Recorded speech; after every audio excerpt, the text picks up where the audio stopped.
Welcome back to the channel. Today's video will consist of me reviewing and just kind of going over my thoughts over the novel The Strongest Magicians, The Greatest Magicmaster's Retirement Plan. There we go. I think that's the title. I get confused, but this video is kind of a remake because last night I did it, but it ended up being like 40 minutes and of me just kind of babbling about without like really talking much, where like it was more review. It was kind of just me oversight, like an oversight of what I read. But pretty much on this video, I just kind of want to give my thoughts about it, more straightforward and kind of stop going around about. Uh, in summary, I finished reading the novel a couple days ago. Um, and I really liked it. I really liked it. It was a fun read. It was a fun story. This video will more than likely include a couple spoilers of the first novel, so you know, just be prepared for that. I'll try not to spoil it so much, but main story surrounds main character Alice, Alus. It's weird because Alice, main character, and then there's a female character called Alice, Alice. So Al ends up being his nickname in the story. Well, that's we'll just name him Al. So pretty much the story revolves around him. Grew up in the military, ends up being the strongest in the fucking world, strongest in the military, wants to retire, but the military doesn't want to fucking let him go because he's their strongest magician, their strongest mage, and they kind of come to like middle terms where it's like you can't retire, but you're on extended leave, and he ends up being sent to a magic institution to kind of be on vacation, but not really, as he if he has to be called up to take down monsters and shit, he has to go and do his job.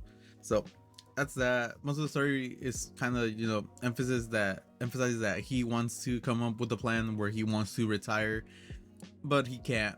So being in this magic school, he ends up meeting people, ends up meeting a couple girls, and one of the girls named Alice, the other one's Tesfia. Tesfia Sundere.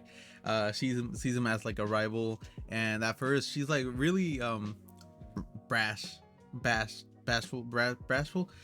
She's like really egotistical. She has a huge ass ego, and she thinks that Al is like not strong as her and stuff.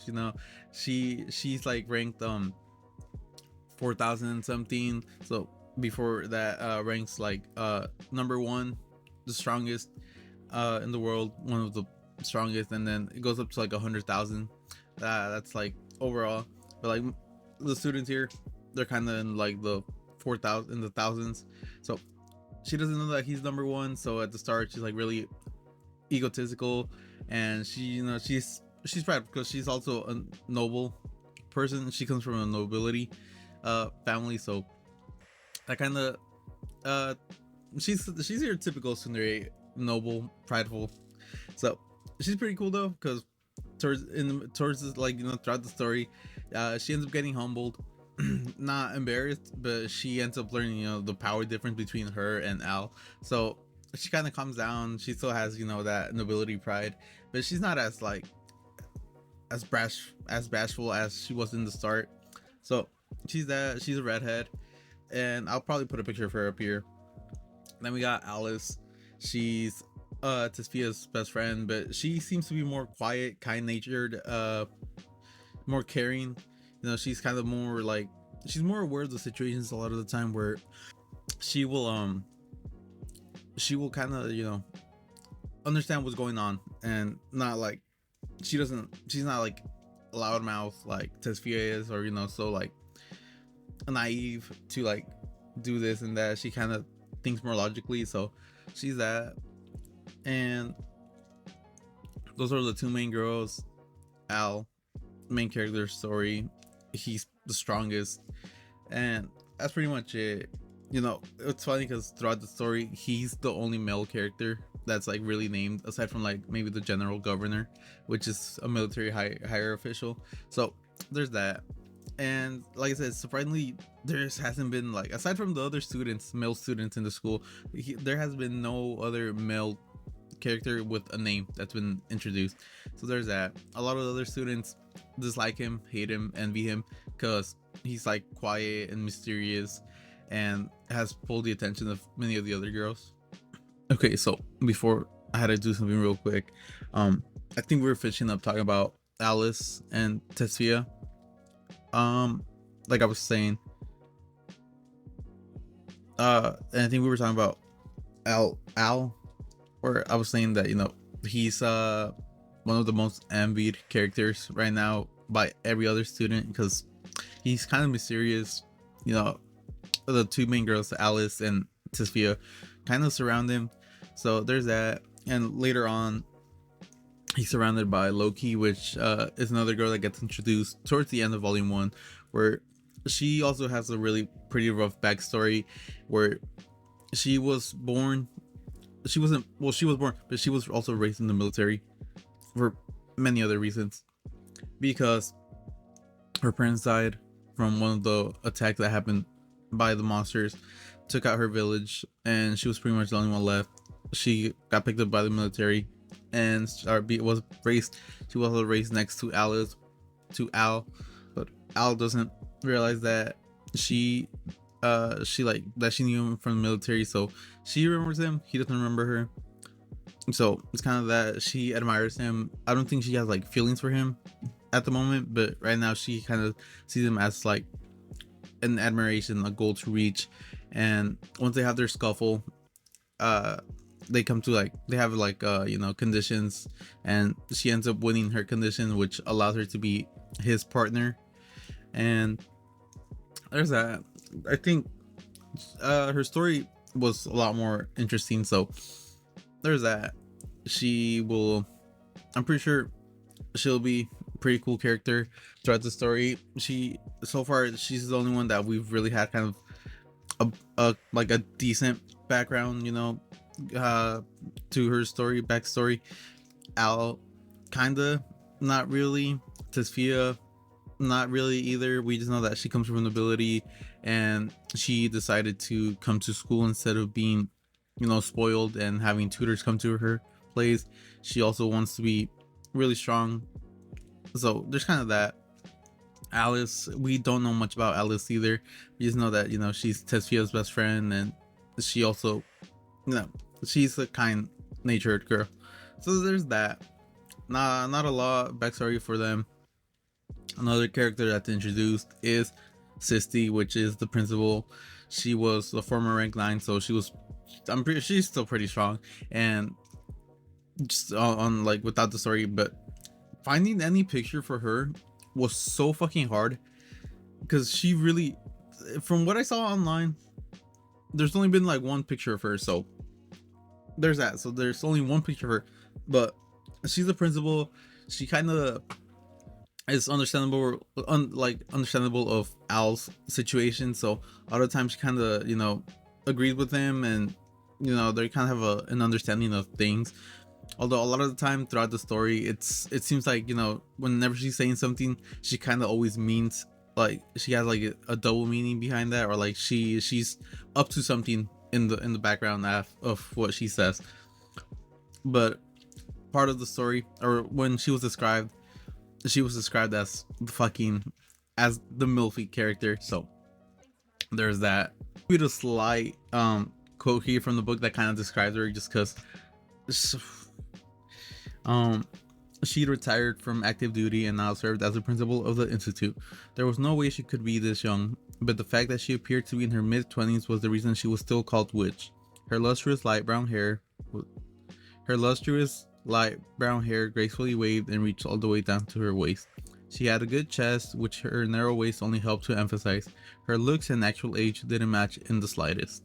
So with that, you kind of get the Milfy type, and if you've been a fan of fantasy stories and kind of isekai, we always have that one teacher that she's smoking, bro. So there's that. So that was her.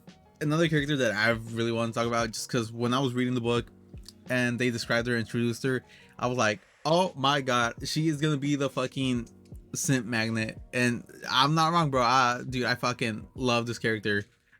Dude, and the way they just fucking describe her and shit. So there's that. She is Felinella.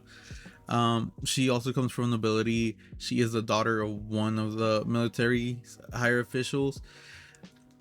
She is a second year, and apparently she ranks somewhere around like rank 300, 350. So she's one of the strongest students in this magic institute, which pretty cool. And when she gets introduced to Al, she kind of has this admiration for him as well, kind of like Loki, but not in the same way. She's kind of more like alerter. She's like more attracted towards him, and in a way like that. So here's more of a description of her. Based on Alice's polite speech, this girl was most likely an upperclassman. She had long black hair that reached her waist, and her graceful features formed into a smile. Alice seemed concerned over breaking the curfew, but the girl's expression was full of affection, the complete opposite of anger. However, Al's instincts told him that she didn't have a gentle disposition as her expression said. She was a good-looking girl. It would be more apt to call her beautiful than cute. Her beauty was the mysterious sort that would charm the opposite gender. Height-wise, she was about as tall as Al. Alice was more adult compared to Tesphia, but this succulent girl was more voluptuous, closer to witch sissy. That was all the more reason for Alice to find her smile alluring. Welcome back, Fia, Miss Alice. Her voice was tender, her lips lustrous and appealing. Reading that, I was like, oh my god. And dude, I had to finish reading the book before I had to go look for a picture of her. But once you see the picture, dude, she is gorgeous. She is gorgeous. So far, those have been the main characters in the story. There hasn't been the story so far has been definitely a lot more character interaction driven. The world building, there's been a little bit of world building, but it's definitely been more character driven so far. Character interactions, dialogue, that's been driving the story so far. And I do hope we have more world building than the little bits that we got. But I really also enjoyed the character interactions throughout the story.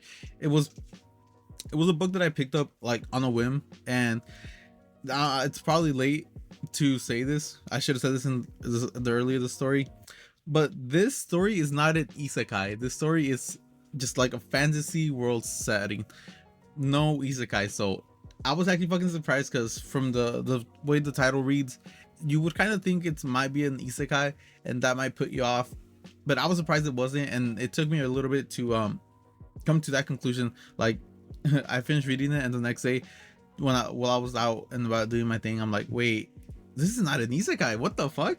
And I think there was a lot to that I really enjoyed, which is probably why I've kind of enjoyed it. And when I first started reading it as well, I was fucking unable to put it down for a couple hours. I was just reading. I couldn't find a good way to stop, a good point to stop at. So props to the author. I feel like that's really important for an author, to have an engaging story where you don't want your reader to get bored of it, or put it down so easily. So props to the author for that. I really loved it. And like I said, there hasn't been so many situations right now. Like that's more character driven, so there's been a lot of situations between the characters.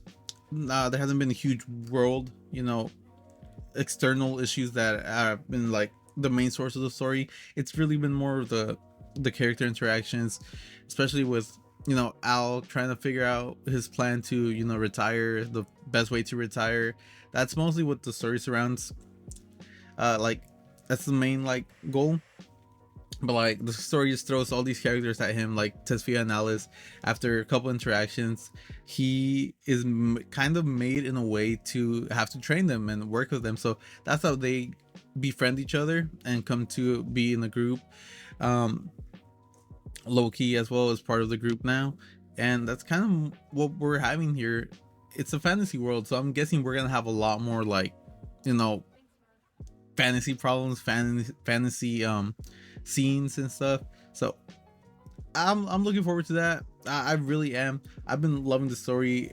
It's been fun. I really like the girls. I really like the other characters, and I just hopefully I wouldn't mind the harem, because the story might have that with all the girls and literally no other guys, but we might also have a decent romance maybe build up here and there.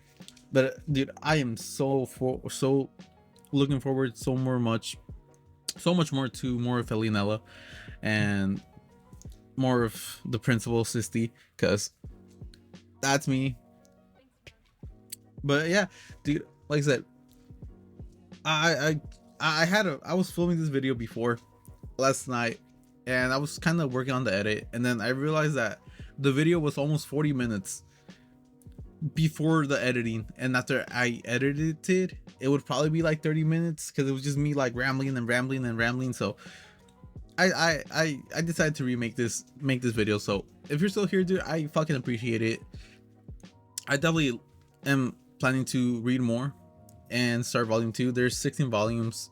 I believe it is on J Novel Club, or you know, you could go out in the ocean and you figure it out yourself. But from what I read, I've loved it. I've enjoyed it, and I would recommend it if you're kind of into these stories. Overpowered main character pretty much as well, which is kind of right up my alley. I fucking love these stories with overpowered main characters, so I loved it. And aside from that, no, there's nothing much else I can say towards the story. I'm definitely looking forward to more. The author's writing, I've liked it. It's engaging and it keeps me, you know, hooked on to see what's going on next. So shout out to that and much appreciation to that. I will definitely start volume 2 hopefully soon and get another video out soon. But those have been my thoughts, kind of the story and just how I felt about this novel so far. Volume 1 was done, and yeah, dude, without further ado, you know, appreciate you guys that watched till the end. You know, thank you so much, and dude, I'll see you guys on the next video, and keep on rocking, bro.